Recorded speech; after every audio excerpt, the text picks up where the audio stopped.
B-Bad and Brandon. Nice t-shirt. Eat, sleep. What else we doing? Execute and repeat. Oh, man. Is that a G-shirt? What a sick t-shirt design, hey? What kind Who of did that? marketing genius did this? Who did that? That was actually me. It was actually me. You Can you hear me okay? Yeah, I can hear you perfectly. Where do we buy that shirt from? You buy that shirt directly from me when I release it. But you, on the other hand, Johnny, because I've known you since 2009, you get one for free. Brandon pays double. Yes. I already got one. Do you really? The proper fucking strong one. Yeah, because I coached you. But you haven't got one of these. That's right. You may have a cast, but you haven't got one of these t-shirts. Well, sir. How nice is his cast? I know. It actually doesn't look that bad. How are you feeling? Look, it feels pretty shit. Today's a shittier day. Obviously, for those listening, I ruptured my Achilles, and 2 days post. Can you explain to me exactly how it happened as well, please?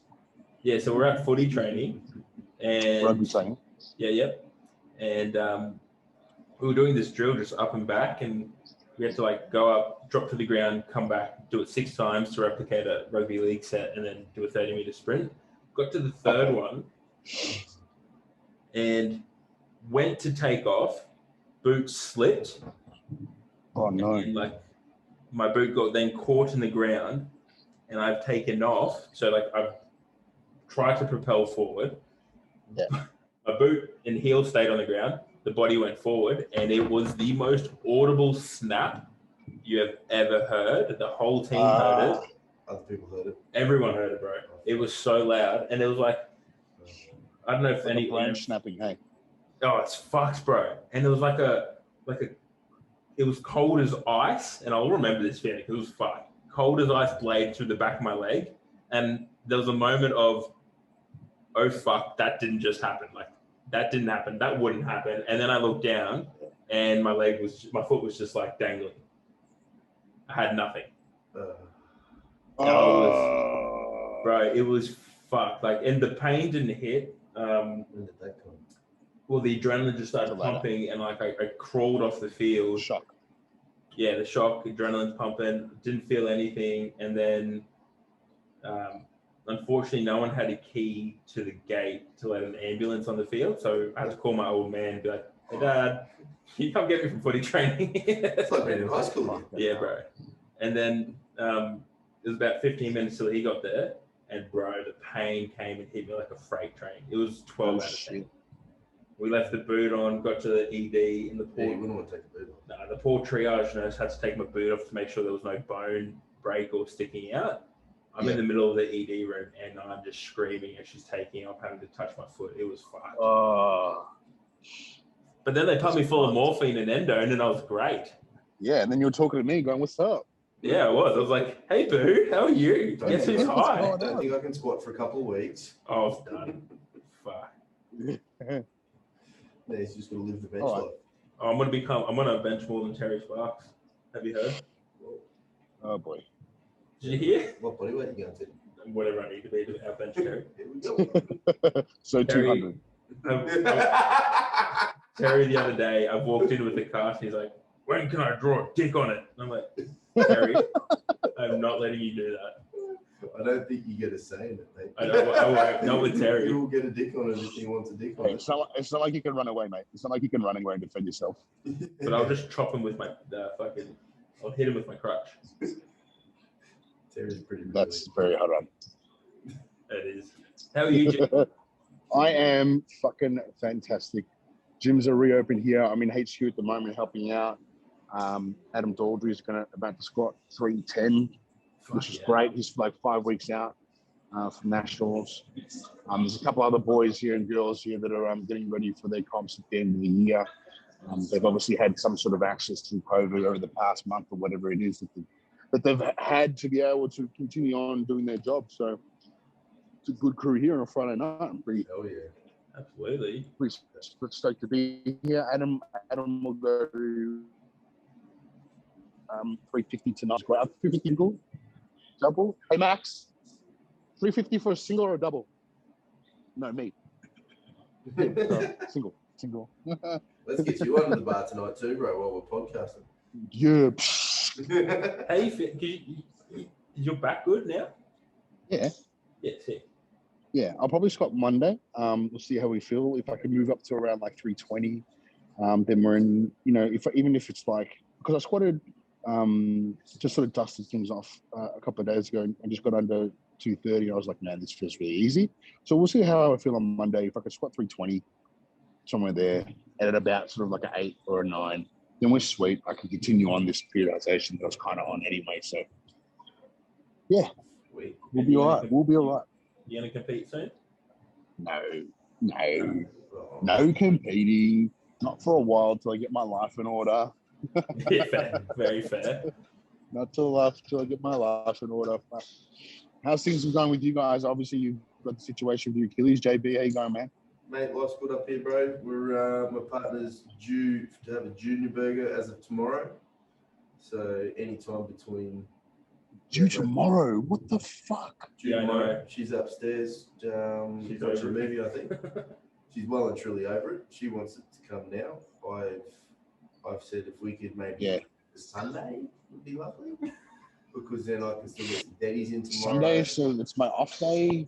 Yeah, exactly right. And look, because I like to think that I'm a smart coach, I programmed everyone for deload week next week already. You know, it just lines up, you know. So we just need Junior Burger to play ball with that. And You guys want to see Adam squat 310? Yes. This is sick. This is a podcast exclusive. Live 310 squat. That's a fucking good shot of your head there. The size of your head. Jesus. Ow. This is our first podcast in a Okay. with some lifting happening. Say hello to Marcus. Hello, Marcos. Also, looks cold Oh out yeah, there, bro. this is, don't worry about it. Is it It's cold? fucking cold as hell. Nikki's warming up. He's doing a few spots over there. Haven't Daldry's come so far? Size of that beard. Yeah, he has. Who would have thought with some consistency, hey? I know, man. He's fucking. I'm just taking Marcus's job as film director. So I really just want to like scream like fucking go. I know. He can't hear us. I hear it, really. No, it's in GZ's. Jesus. Yeah, right. Jesus, that was a little bit delayed on the video, and that still moved quick. The boys said that moves really quick. Fucking So what happens after 350? So That was 310, I think. yeah, but he said, what's what happening? do you do after 350? What's the next one? 310, 330, 350, shut it down. Oh, Fuck. Yeah, what's his best squat in college? 365. yeah, right. 800 pounds of the money. So Yeah. there's a- So I think still got, you know, like I said, 4. I don't know what Max doing exactly, but still got 4 weeks. Max typically this sort of end kind of goes like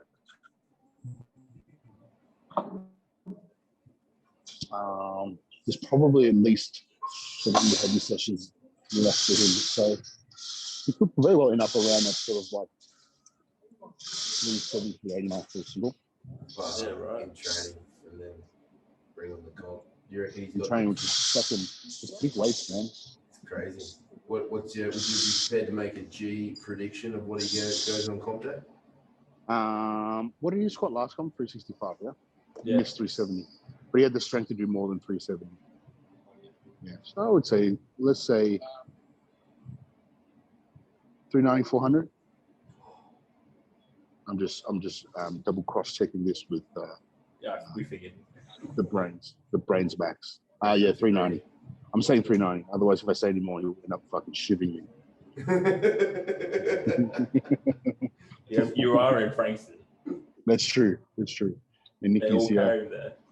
But yeah, he'd have his own degree as well, just in case. And how's your coaching going, G? You've been getting more and more into the coaching world. I have, and I've been getting more and more traction with it, which is both fulfilling, which is the most important part for me, but also great to see that I can actually help people, which is probably the biggest thing for myself, because I'm not the best from the business sense of things. So with this particular realm of business, so it's good that things are sort of catching on. Everyone that that I've been able to help and to coach has been doing really so I'm just sort of giving into what the process is, and obviously Brandon can sort of test that the demands that we have and when we're getting ready for a meet. So it's a little, sometimes you think obviously that they're pretty logical variables that we need to do from day to day, but it's something that we need to stay on top of so that we can be better, just obviously not from a competitive perspective, but a day-to-day perspective as well. And how did you develop your I guess coaching philosophy? Like, is it from your time in Detroit? Was it something that you kind of developed as you've stepped through the powerlifting ranks? Like, you put up that video the other day of how it started to how's it going, and you've come a long way, bro. What a comp that was. That was a great comp, hey? How has it developed? I've had a lot of really good influences, both as a competitor, but also as a coach as well. I would definitely say it's a combination of the experience that I had coaching overseas. I learned a lot, particularly around the psychological side of what's required as both an individual coach, but also a field and team-based coach as well, and dealing with an array of different athletes with an array of different requirements for their sports. So,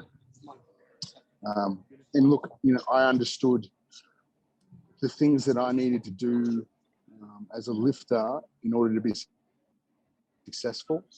I'm not really. I've never been someone who's off the cuff really sort of gifted as an athlete. So I had to manage things and do things in order to sort of go up a level, and make the micros that are so important to us, so important to me to leverage them to be better. So it's a combination of a lot of things, thankfully.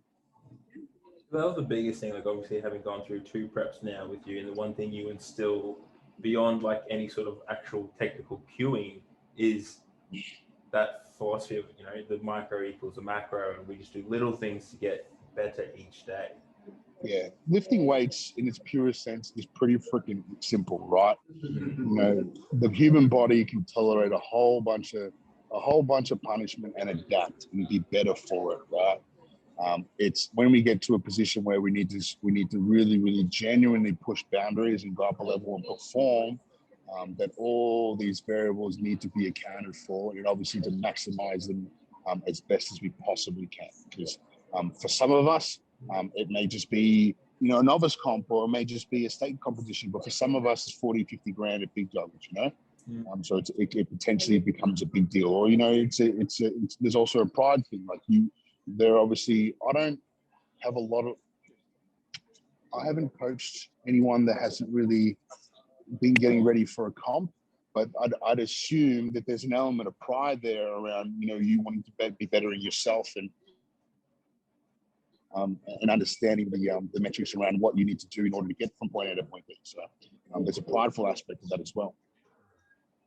What sort of daily metrics do you kind of look at for your athletes outside of training? What sort of stuff? Outside of training, really, and when I tell you these things, and when we have these conversations, and Brandon will attest to it, it's so logical. Yeah. Do you know what I mean? It's like, duh. Like, why wouldn't we be tracking how much water and hydration you? Why wouldn't you be tracking how many calories that you've had in? What your mood is, and what's your activity like, and all those sorts of. If you want to go, I think when you the elite of the elite, when you need to go up a level, and particularly when you're sort of playing with like a lot of supplements and things like that, you need to be tracking things like blood pressure, fasted blood sugar, and get an understanding of how we can obviously adapt our training to how your body's reacting to the stimulus that we put it through. If we can do that and best use that to our advantage, we're obviously going to be getting the most out of ourselves. And I think that's what the biggest things that what separates good coaches from really, really, really great coaches is getting the most out of people who are potentially obviously not genetically gifted, and making them truly great, making Brandon great. Yeah. Yeah, we did. Yeah, 100%. So I think I like the bit you touched on, and I always say similar things to my guys. Lifting weight's pretty easy. They're like, how do I squat? So we just go down and come back up. It's a couple of little bits. But, you know, I'd probably say most of us would agree pretty similarly how to go down and up. It's all that other stuff that makes the big one, makes the big difference. How do you, 100%. And how do you create buy-in for someone who's never done that? How do you get someone to really start to address the micro? Well, we need to get on the same page first and foremost. I was preparing. It's funny you say that because I was preparing to do some content today, which I backed out of, standard Gawain, around the importance. Can I just quickly interrupt you? Yeah.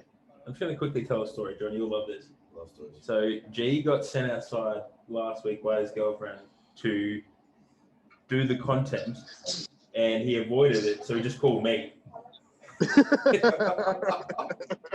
Oh, no. It was hilarious. Because, you know, unlike everyone else, I am, you know, I'm human, have my own, no matter what my I guess my coaching CV, my lifting CV would say. I, like everyone else, suffer from those, I guess, anxieties around doing those sort of things, right? And like I said to Brando, it took me 3 days to actually put out that one video when it was a 10-minute video. And I should have just done it and not sort of fucked around and worried about it, right? So it kind of got to a point where Vanessa was like, dude, go the fuck outside and just go do it. Don't come back inside until you're done. So I went outside, struck up a stogie, and I was getting ready, and I just called Brandon. I was like, "What's up, buddy?" It was too funny. I was like, dude, just do the video. But anyway, sorry, I interrupted you. What was your content today? Oh, I was in the process of just sort of piecing together the content around the value in culture, the value in the semantics around the community factor and what needs to be instilled, both from a team sports perspective, but what you know we're becoming more and more demanding here at HQ around our own culture, and I think because a lot of it kind of just gets lost. Getting everyone on the same page, getting everyone not necessarily to the same goal, but aligned into a goal where it's progression. It's progression in human performance, both from a physical perspective, because obviously we're in the gym, but obviously also from an outside the gym perspective, whether it may be we can leverage those semantics to make ourselves better from a business perspective, from a relationship perspective, from a goal setting perspective, and all those sort of things. And I think that's really we need to be very purposeful around instilling that, particularly in this culture and particularly now, to be most advantageous about it. It's funny, like you talk about the culture and the community aspect. Is I don't know if I was talking to you about it, maybe it was you, but like you go back a few, you know, when powerlifting began, the culture was so different to what it is now. Yeah, I think it was you. I think we were talking about like. What have you? It's probably me. It was probably me because I've been sort of ranting and raving about this for a while, but it's only sort of until recently that I sort of gave myself the kick in the ass to sort of really talk about it. I think it was just prior to your comp that we were talking about, where you know, and Johnny can attest to this as well. Like back in the day, you know, powerlifters were a niche group of people, man. It wasn't sexy to be a powerlifter. And predominantly speaking, I can obviously only speak for the people here in Victoria, but you know, particularly the male powerlifters here were a certain set of, you know, individuals who were big and burly and, you know, rough around the edges. You know, it's not the social media. It's not the social media driver that it is now. But what came with that is also the feeling of community.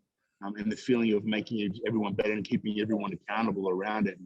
There's then us not having one individual sort of, you know, an autocratic sort of culture where one person's directing everything. Everyone was there for everyone, and everyone was there to sort of get better. And changing it now, do you see it continuing on for the better, or do you see it going back to what it kind of was, just with a different group of individuals? I'm never gonna see things that it's gonna be better or worse, right? Everything in life moves and ebbs and flows. Yeah. You know, just like with just like any other trend, right? Eventually, what's going to happen is, flared jeans are going to come back into fashion, man, and then eventually skinny jeans will come back into fashion again as well, right? And it's the same thing that's going to happen with this. I don't think G could ever fit a pair of skinny jeans. You might well, but yeah, I will probably slide into a pair of skinny jeans pretty soon with this. Circling back to what you said before about how the elite have to constantly level up. How do you level up? Because you like realistically, you're at the top of the game. Like you're at the top of the game in Australia and on an international platform. Where do you go to level up? Where do you go to level up, and where do you find the inspiration to level up?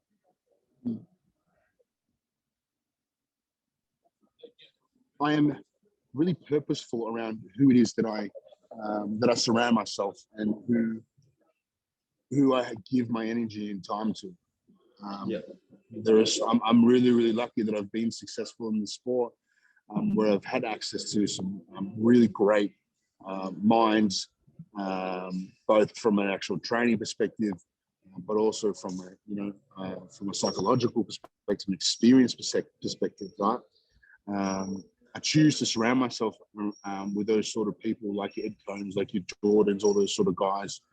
Stan Efferdings. I've reached out to these guys before and had great conversations about it, right? But I choose to also challenge that and challenge my own perceptions and my own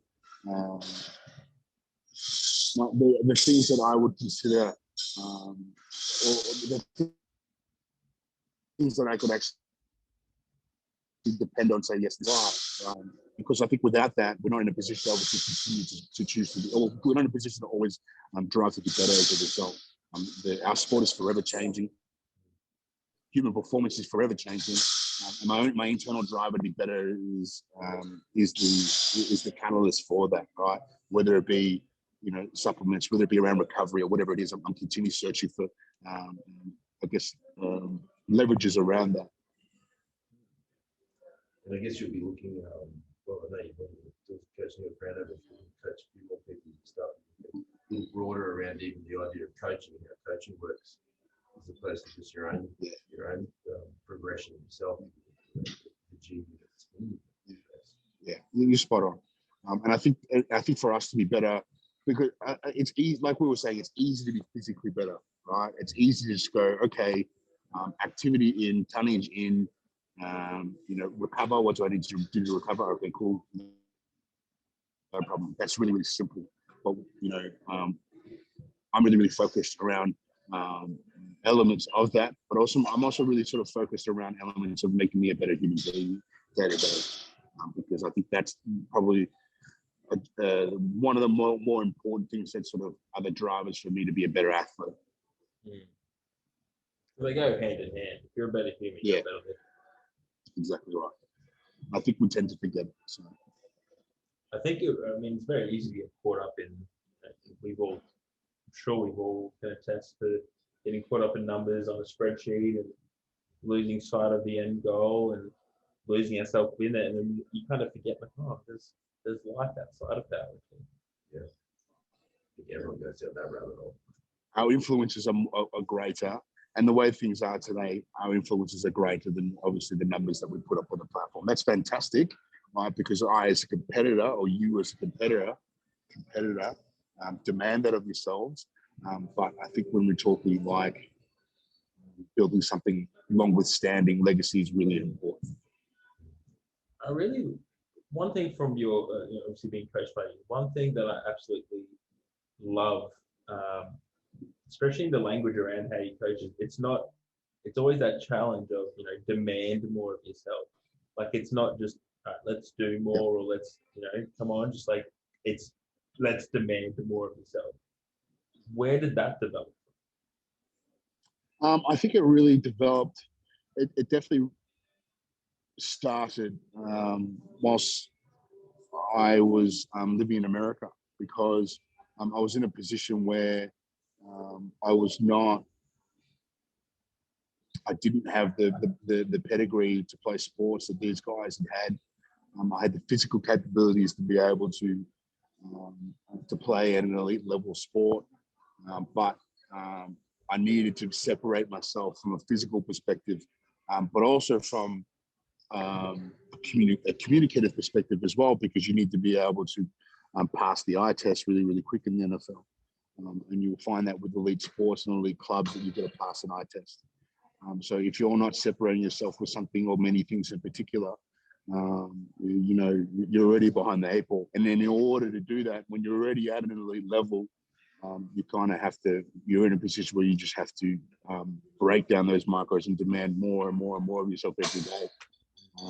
And without that end goal and moving that towards that day by day, it's not going to be one that's successful, unfortunately. You make those, make those big goals a lot less daunting. Start focusing on anything. Let's go watch Adam squat 330. Fucking oath.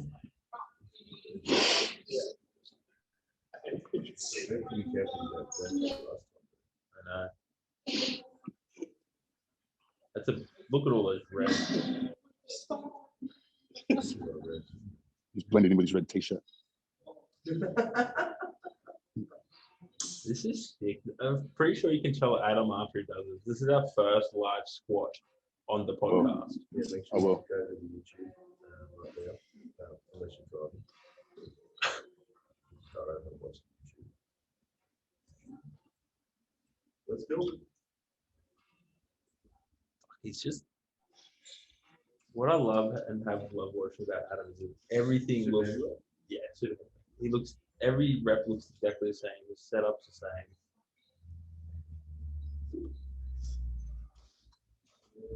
Jump. Wow. See you, Marcus. Was that heavier? How much was that? That was 330, right? Are you sure? Just tell me to put another red on.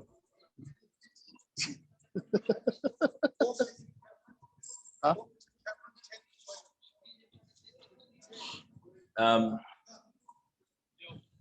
So we'll go 350 next. Oh, shit. And it's double. Single. Singles. Single gives Johnny's tingles. Singles gives me tingles. Yeah. That American environment and the coaching that I had there, I was very, very lucky. So that was an environment where it's not to be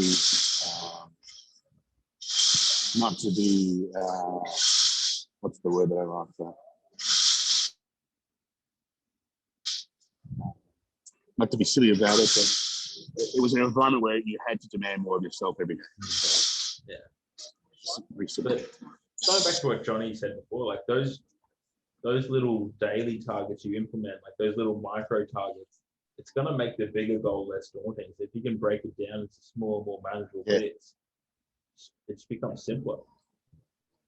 You're right. And it's really simple goal setting, isn't it? Like you have a goal, you work backwards from that goal, right?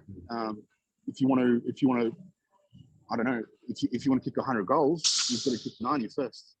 Yeah, and 80 and 70. So I just love that because like I love the people that come to you and they're like, you know, I'm gonna squat this, and I'm like, yeah, well, how about we squat this first?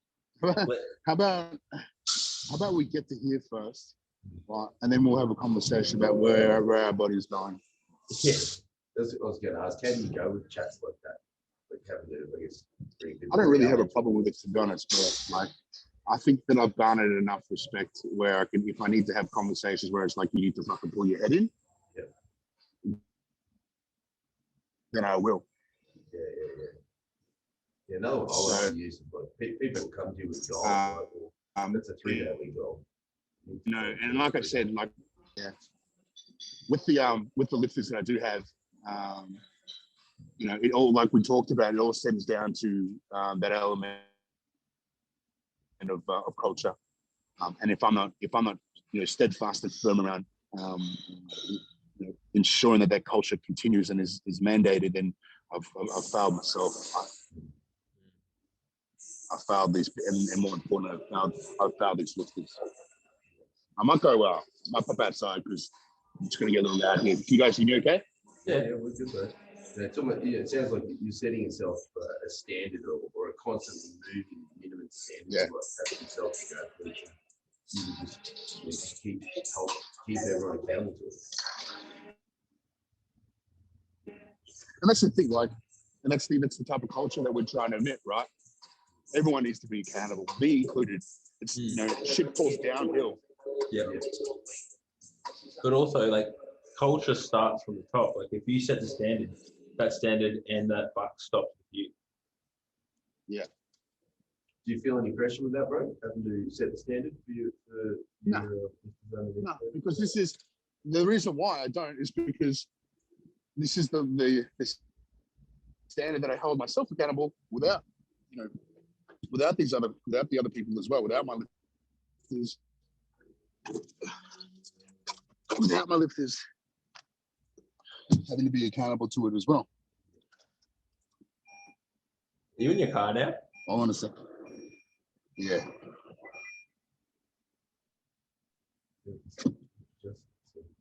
Oi. It's cold out there too. It's frozen. It is frozen. Still the Wi-Fi? There's no Wi-Fi. Gee, blink twice if you're there.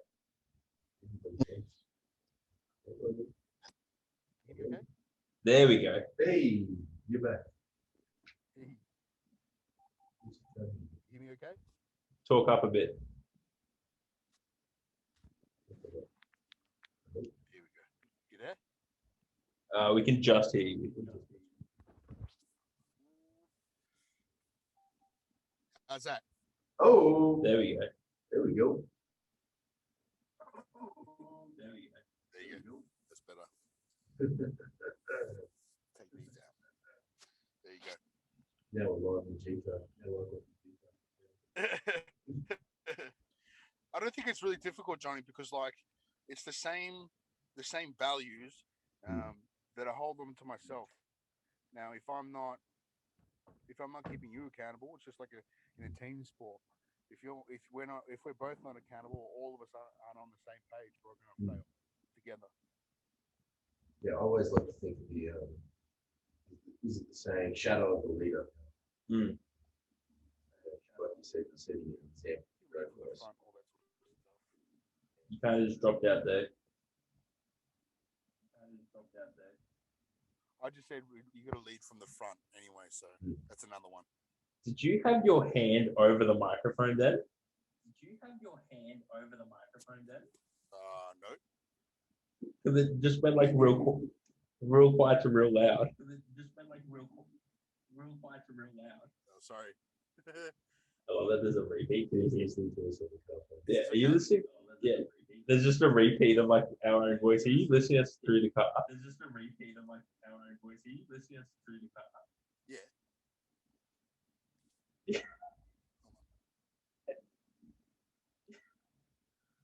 Just run it through your phone.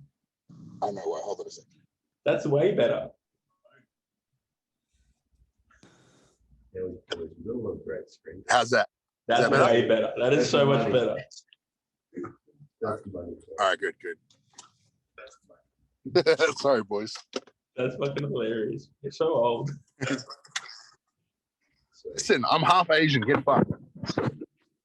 Yeah, so shouldn't you be good with technology? Yeah, reverse Asian, okay? I'm bad at maths, but I can drive cars really well.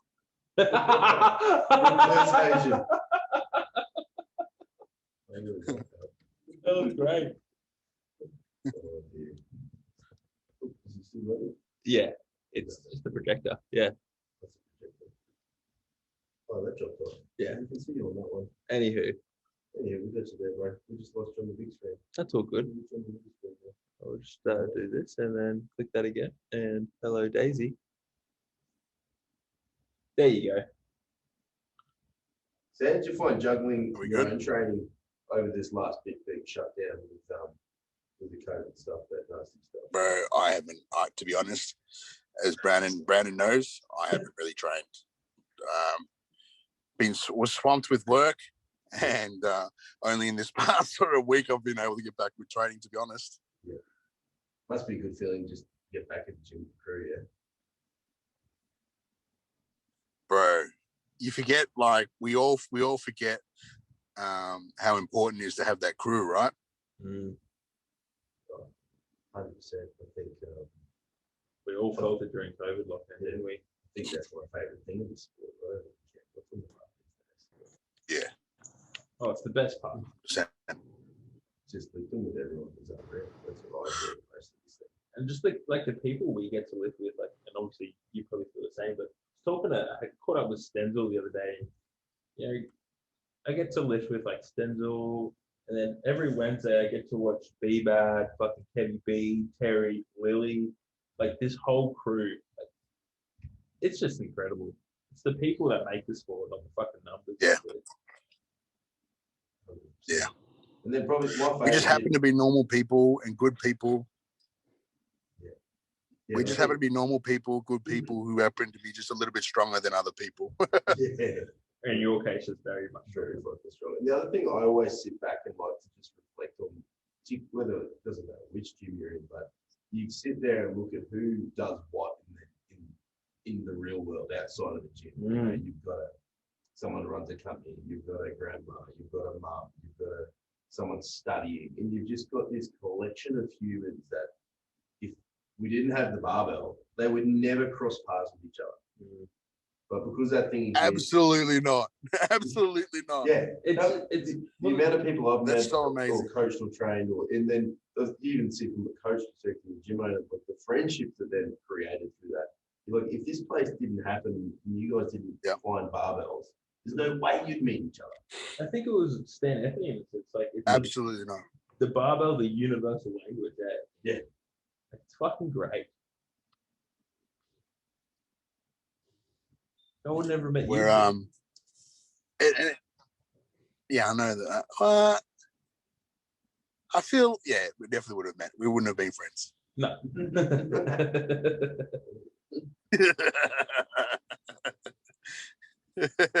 I just want to also point out that he actually said that we're friends. Oh, so, wow. This is locked in and recorded. That's recorded. I fucked up. Everyone's I fucked up. I'm fucking sending this to everyone. That, bro. I'm sending this to my mom. I'll probably, you know what? I'll probably speak to your dad more than you anyway, so it's all good. Like, dude, no, they talk all the time. That's the best. Mate, what do you see? Interesting question. What do you see the future of coaching for, like, we can call it powerlifting, strength training based stuff? Because for me, I see there's a shift, particularly because I was around pre-social media where you just coach people in the gym and whatnot. But now there's a shift where it's heaps of people training people who don't even go to a gym anymore. Like, they just do it all from home. And there seems to be a huge shift. It'd be very interesting to see where we're in another 5 years from now. Hey, we had this conversation, didn't we, Johnny? At the beginning of COVID, I said to you, like, you know, the way what you're doing right now with remote coaching, man, harness that, because it's going to be a fucking killer sooner or later, right? I think that coaching is going to be more universal and remote, like what we've been doing, but there's still going to be a high demand for face-to-face, in-person coaching, because at the end of the day, it's a human trait to want to be able to, it's a human need to want to be able to, like, be within the community, touch, feel like they belong to something, feel actualized as a result of all those sort of things. So I think that the opportunity for coaches to build a business and build a platform or build a portfolio is now global. And we're in a position now, you just got to obviously strategically place yourself correctly through social media as a result, right? But I think that there's still an element of some form of requirement for sort of like brick and mortar facility training, that sort of thing. I still always believe, like, be good at your job offline first and then go online. If you can nail it. Oh, of course, yeah, I know what you're saying. Yeah, like if be good in the brick and mortar before you go reach out online. Because the skills you learn along the way, You got to learn how to coach first and foremost. 100%, and you can't do that online. You know what I mean? Like face to face. You can't do that online, and the problem is that people are doing this online and who don't know how to actually coach. They don't know how to communicate. They don't know how to teach someone technique. They don't know how to periodize. They don't know these things, but obviously it's sexy to be able to do these sort of things, right? And for some people, they're in a position from a social media perspective to be able to leverage that and be advantageous, which is perfectly fine. They're perfectly entitled to do that. But the reality is when we're dealing with high performance athletes like you guys and the guys and girls that you have, you need to be able to plan and coach and have contingencies around it, because without that, you're in a position to be successful. 100%. Yeah. Oh, yeah. I mean, I always think you can't. How do you teach someone how to squat online if you don't know how to teach them how to squat at the gym? And you haven't got some real world experience on the hand there. You can never trump experience. Yeah. And then you couple that with good knowledge and you're just on the money. Yeah, it's game over. Yeah, 100%. That's why, like, even guys, like I still use Ed Cohn anytime I have questions, right? Ed may not have an exercise science degree, but what he does have is kilos over 20, 30, 40 years. And for me in particular, for my sport, I need to know what to do when the kilos that I've accumulated over time, what to do when things aren't the same. And the only people that know what to do in those circumstances, the people that have done it, right? Or the people that have coached to that for a long time. So do you ever look, this is a fun one I always like to reflect on. Do you ever look back on some of the stuff you did, 5-6 years ago with training related stuff, or even coached or guided to people and think, fuck, what was I thinking?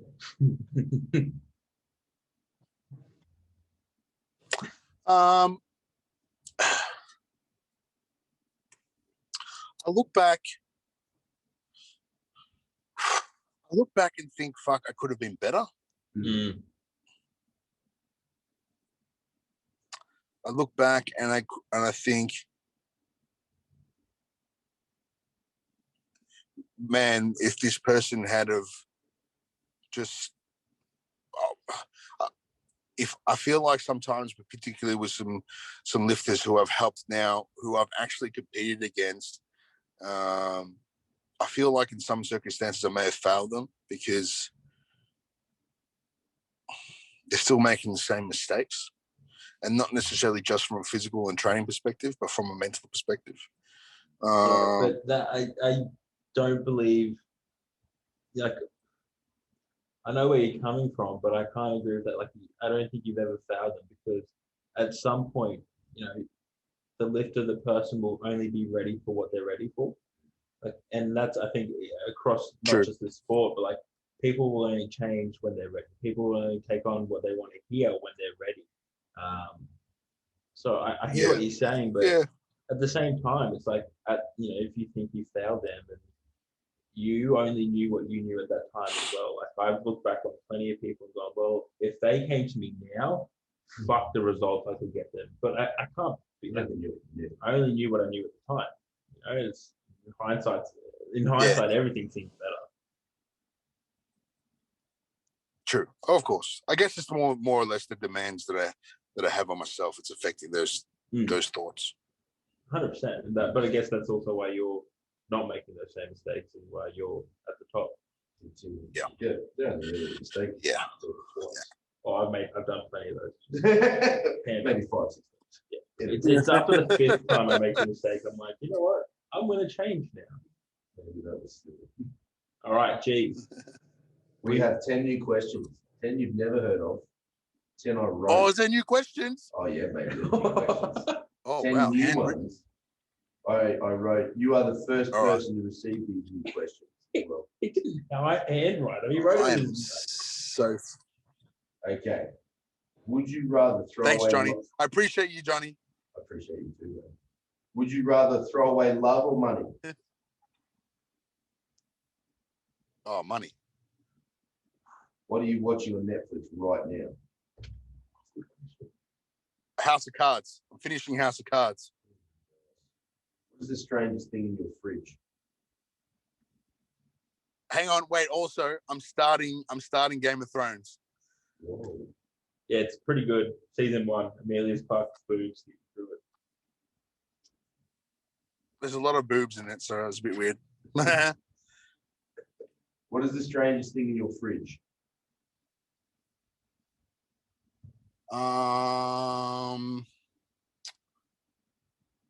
What is the strangest thing in my fridge right now? I reckon there's some weird, shut the fuck up, Brandon. I reckon there's some weird Filipino weird food soup shit in there. And I'm just like, what is that? Why is that even here? What's that floating? I don't know. And I'm just going to walk away from it. Not going to try it? No, absolutely not. What was your favorite toy growing up as a kid? I had this cool, it's either the G.I. Joe that I had or the Hollywood Hulk Hogan figurine that I had. Fuck yeah. Yeah. One where it moved the arms when you did something to it, when you clicked its legs. Yeah, dog. Yeah. When do you feel the most in control? I wanted to be Hulk Hogan as a kid. When do I feel the most in control? Yes. Man, that's deep. Yeah. Hulk Hogan it is.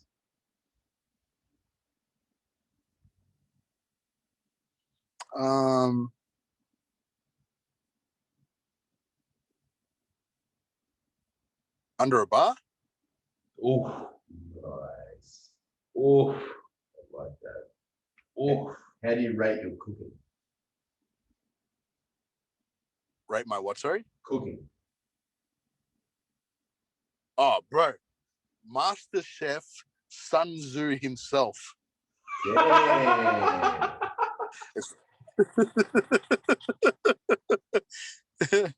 No, I'm all right, bro. I've had to cook for myself since I was like 17, so it's all, I'm good. I'm good. You got some skills. I try to leverage and make sure Vanessa does all the cooking and guilt her into it.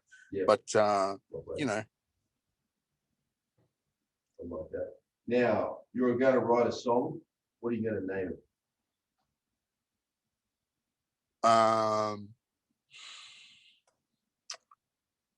My life is dope and I do dope things. Yes. If you could change your name to anything, what would it be? Got it. Oh no. Oh, I kind of like my second name, to be honest. What's your second name? Alexander. Alexander. Oh, Gawain Alexander Johnstone. I like that. That's right. Very sophisticated and gentlemanly. It is. Fuck off. It's like, it doesn't match. Mate. It's a play on words. My parents were taking the piss. What do you think of social media? Do you enjoy it? I am forcing myself to enjoy it. I like it. And now I enjoy it for what it is, you know? That's an animal. You can use it well. What is your favorite t-shirt you own? My favorite t-shirt that I own that isn't mine that I've made for myself. I would say that epic t-shirt that Brandon gave me, but it's too small now because I'm too fat. Yeah, I'm gonna say that. Even though it's probably like the size of a fucking crop top right now. We're not talking about the new one, bro. I will send you a new one. We need another X. Oh, yeah, no. I will send you a new one. That was great. If you want a hoodie, by the way, let me know because I just sent Zoran one. Oh, he told me that this morning. Thanks. I didn't want one, you dog. I just said I'm just going to send you one. I just got to find one big enough, you fat ass. All right, that's fair. Yeah. Bro, thank you so much for jumping on. It's always great listening to you talk. Fucking, it's always a pleasure. Obviously, we know where people can find you, and we'll chuck it all up in the show notes. Oh yeah. I appreciate it. I appreciate you guys. I love what you do. And I'll probably annoy you later, Brandon. Yes, you will. See you, brother. Love you, bro. See you, man. Bye. Is he coming up? Bye. Yeah.